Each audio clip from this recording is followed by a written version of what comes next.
Full frame អ្នកទាំងអស់គ្នាបាទគេថាខ្ញុំធ្វើវីដេអូតាក់ទងជាមួយសមីការស្តង់ដារ EPFBOL បាទដែលគេថាចំពោះគ្រប់ចំណុចនៅលើ EPFBOL ដែលមានផលដកចំណាយរបស់វាស្មើ2ចំណុចដក30និងដក3ស្មើ2អូខេអញ្ចឹងវាកន្លែងនេះគឺសង្កេតទៅឃើញថាដក3ដូចគ្នាអូខេបាទដែលចំណុចនឹងវាហ្នឹងបាទហ្នឹងគឺជាកំណុំនឹងឯង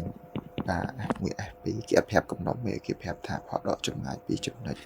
ចំណុចហ្នឹងគឺជាកំណុំនឹងឯងអូខេអញ្ចឹងបាទដំបូងយើងដឹងហើយថាដោយសារតែabscess វាដូចគ្នាបាទ AOR នេះប្រែប្រួលអញ្ចឹងសមីការស្តង់ដារនៃ EPFBOL យើងគឺវាមានរាងសមីការស្តង់ដារវាមានរាងបាទសមីការស្តង់ដារ EPFBOL បាទសមីការស្តង់ដារ EPFBOL យើងគឺមានរាងបាទ y ដក k លើកជាការ៉េបាទនៅលើ a ការ៉េដក x ដក h លើកជាការ៉េនៅលើ b ការ៉េស្មើ1បាទអញ្ចឹងដោយសារតែវាប្រែប្រួលនៅលើordinary អញ្ចឹងគឺតម្លៃ a តម្លៃវាគុណបូកវានៅខាង y វិញហើយសូមចាំថាសមីការ EPFBOL បាទ a នៅខាងមុខ b នៅខាងក្រោយបាទហើយជានិច្ចកាលគឺបែបនឹងឯងបាទហើយគេអត់ប្រកាន់ទេថា a ធំជាង b ឬក៏ a ធំជាង a អត់ប្រកាន់ទេបាទខុសពី elip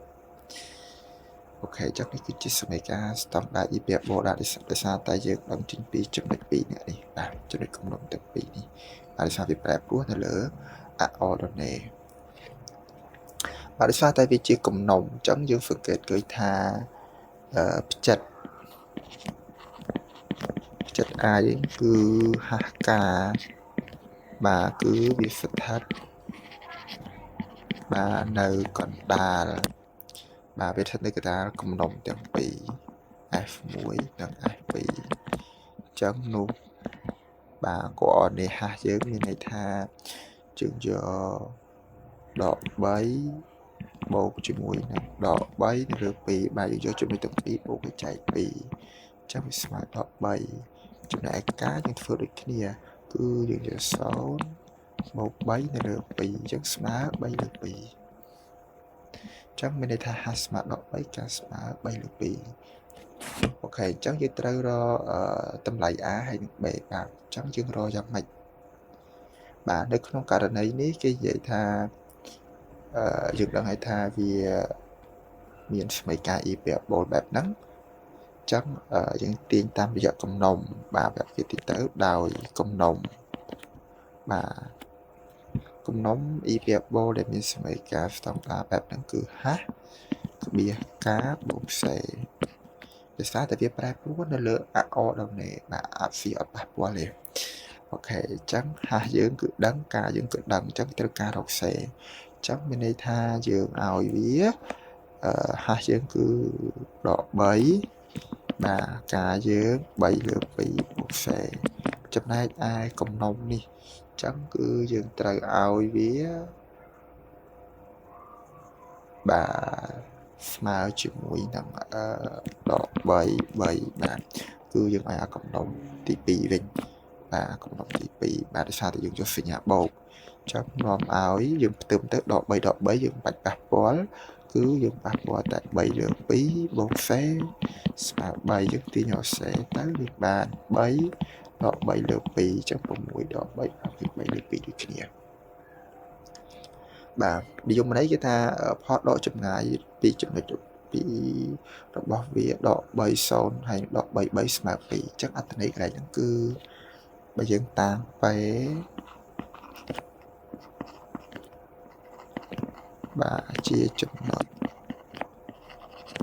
នៅលើ EPFBOL ហ្នឹងអញ្ចឹងនោះបាទមានន័យថាប្រវែងផលដកត្រតិខាត់នៃ PF1 ដល់ PF2 ផលដកចម្ងាយវាបាទស្មើនឹង 2a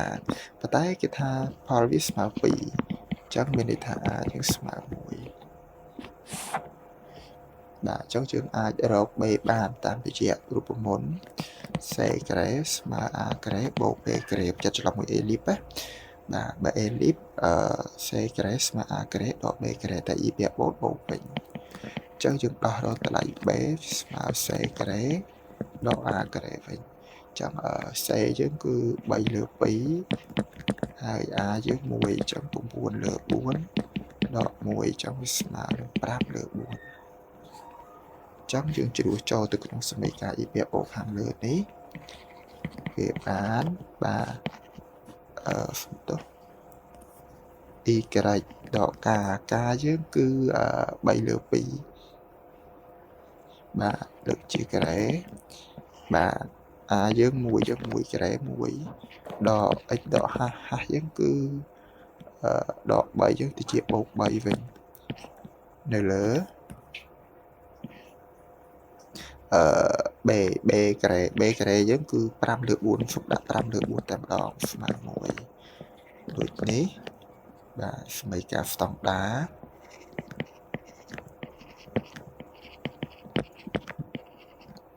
បាទសមីការស្តង់ដាវិភាគបូយើង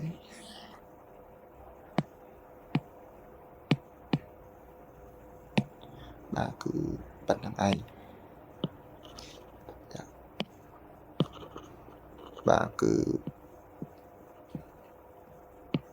បាទបើយើងមើលរូបទៅបាទសំគូកន្លែងនេះវាហាក់បីដូចជាចាអរិសាតែវាប្រែប្រួលនៅលើអរណេអញ្ចឹងរូបវាគឺចាបាទដែលនៅកណ្ដាលនេះគឺជាផ្ចិត i ហើយខាងលើនេះអាចជាគំនុំ f2 ចឹងទៅហើយខាងខបនេះគំនុំ f1 អញ្ចឹងអាហ្នឹងគឺអ៊ីពាក្យបូដែលមានអទតឹងឈរបាទហើយវាប្រែប្រួលនៅលើអរណេបាទអញ្ចឹងមានន័យថាកាលណាវាប្រែប្រួលអរណេបាទ a យើងគឺត្រូវនៅក្រោម y ព្រោះ y អរណេប៉ុន្តែបើសិនជាវាប្រែប្រួលនៅលើអាប់ស៊ីចឹង a យើងត្រូវនៅខាងក្រោមអាប់ស៊ីវិញបាទនេះគឺជាលក្ខណៈចំណាំនេះណាបាទអញ្ចឹងយើងចាំងាយបាទបើវាប្រែប្រួលនៅលើអរណេ a នៅក្រោម y បើវាប្រែប្រួលនៅលើអាប់ស៊ីបាទ a យើងត្រូវនៅក្រោម x វិញហើយចាំថា a គឺនៅមុខជានិច្ចបាទវិជ្ជមានបាទពុកកន្លែងមេគុណនេះកន្លែងគឺបូកជានិច្ចបាទ A នៅកន្លែងនឹងជានិច្ចបាទអត់ខ្វល់ថាតូចឬក៏ធំទេបាទ